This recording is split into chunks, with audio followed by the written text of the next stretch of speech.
কারা কারা বাঁধছে? আমার দাদির বোন, বোনের সতীন, তার মেয়েরা। তোমাকে বেঁধে রাখছে কতক্ষণ থেকে? অনেকক্ষণ, নিম্ন ৪-৫ ঘন্টা হইলো। আমি তখন থেকে এখানে আছি। কি কারণে বেঁধে রাখছে? আমি আমার দাদিকে নিতে আসছি, আমার দাদিকে আমি নিয়ে যাওয়া দোষী, এরা আমাকে ধরে মারছে সেজন্য। আমি আমার দাদিকে নিতে আসছি কিসের জন্য? বেঁধে রাখছে কেন তোমাকে? বেঁধে রাখছে ওই জন্য, আমার নাকি আম্মুক মারবে, আমাকে এখানে আনিয়ে বাইরে নাকি আমার আম্মুকে মারবে, আমার আম্মু এখানে আসে। তোমাকে বেঁধে রাখছে যারা, তাদের নাম কি কি? তাদের নাম কাদের, একটা কাদের, আব্দুল কাদের, একটা নাম আয়েশা, একটা নাম মায়া, একটা শারমিন, একটা শিমু। তাদের কি মেম্বার? তাদের মেম্বার না, উনি আগে মেম্বার ছিল, এখন না। ও আচ্ছা, এটা কি ঘড়িয়ালডাঙ্গা ইউনিয়ন?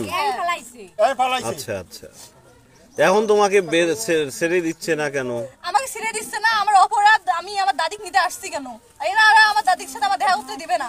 আগে থেকে আমাদের শত্রুতা, এখন আমাকে নিতে রাখছে যে আমার আম্মু আসলে আমার ছেড়ে দিয়ে আমার আম্মুক মারবে। এটার পরিকল্পনা এইটাই।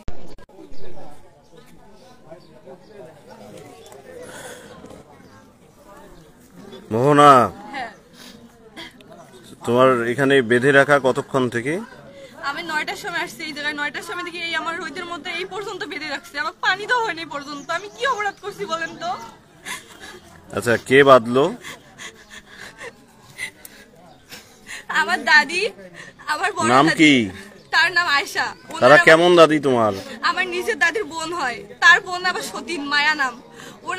ওনার মায়ার আবার মেয়ে আছে একটা, আর আমার বড় দাদির মানে আমার দাদির বোনের সতীনের স্বভাবটা আছে। ওরা দুইজন আসছে। আসি আমি ওই জায়গায়, এই রুন্নাটা আমার গলার মধ্যে লাগছে, লাগে দুই পাকে ধরছে, টানি ধরি, আবার টানি নিয়ে আসছে রুন্না সহ। তোমার গলায় যে দাগ দেখা যাচ্ছে, উনি করছে, ওনারা এখানে যে দাগ সেটা কিসের? ওনারাই করছে। এই যে হাতের মধ্যে মারছে, এই যে পায়ের মধ্যে মারছে আমার। আর ঠিক আছে, থাকেন। আচ্ছা, ওনার বড় মেয়ে আবার আমার না কথা শুনি এখানে লাঠি আসলো বড়, উনি আসিয়া লাঠি দিয়ে আমার পায়ের মধ্যে খালি মারছে, এই যে আমার কাপড়টা সব ছিঁড়ে ফেলাইছে। ঠিক আছে, তাহলে তুমি সকাল 9টা থেকে তোমাকে বেঁধে রাখছে এই গাছের সঙ্গে। আচ্ছা, আর তোমাকে আর একজন তোমার দাদা যে বেঁধে রাখার মানে মূল হোতা যিনি, তার নাম কি? তার নাম আব্দুল কাদের। আব্দুল কাদের, হ্যাঁ। তিনি এই সব কিছুর মূলে উনি আছে। উনি বলছে যে এক নিয়ে আসি বান্ধব, ওনার জন্য এরা সবাই আমাকে নিয়ে আসছে। উনি আবার কার হুকুমে বাঁধলো? আমরা তাই জানি না। আমি আসছি আমার দাদিকে নিতে, এরা যে আমাকে এইভাবে মারবে আমি তো তাকে জানি না।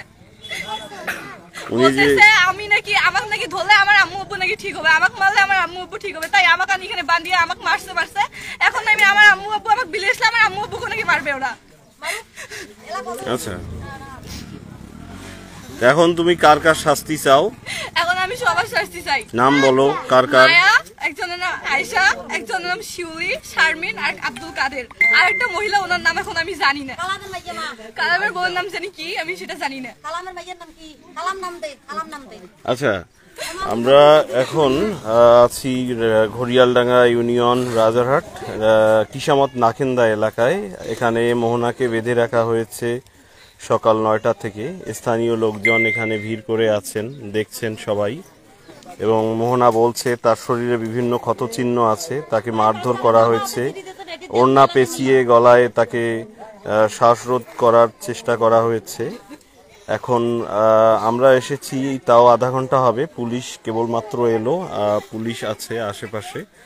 আমরা চাচ্ছি যে এই মোহনার সঙ্গে যে এই নির্যাতনটা করা হয়েছে, যারা যারা সংশ্লিষ্ট আছেন সকলেই যেন উপযুক্ত শাস্তি পান।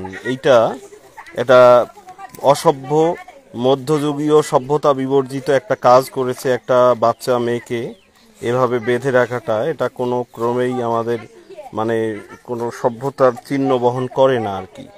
তো এলাকাবাসীও বলছেন যে অপরাধ যে যার হোক, এটা নবম শ্রেণীর ছাত্রীকে এভাবে গাছের সঙ্গে বেঁধে রাখা, তাও 5-6 ঘন্টা ধরে, এটা খুবই একটা গর্হিত কাজ। এলাকাবাসী সবাই এই বিষয়ে একমত হয়েছেন। এখন পুলিশ এসে হয়তো বাঁধনটা খুলে দেবেন, এবং আমরা চাচ্ছি অপরাধীরা এখানেই আছেন, তারা যেন কোনো ক্রমে না পান, তাদের যেন এখনই গ্রেপ্তার করা হয়, আমরা সেই দাবি করব আর কি। তা আপনারা যারা সচেতন লোকজন আছেন, আপনারা এই মোহনার বিষয়ে কোনো আপোষ মীমাংসা, কোনো রাজনৈতিক প্রভাব খাটিয়ে আসামিরা যেন পার পেতে না পারে, আমরা সেইটা সবাইকে সহযোগিতা করার জন্য আমি আহ্বান রাখছি। আপনারা যারা দেখছিলেন তাদেরকে ধন্যবাদ।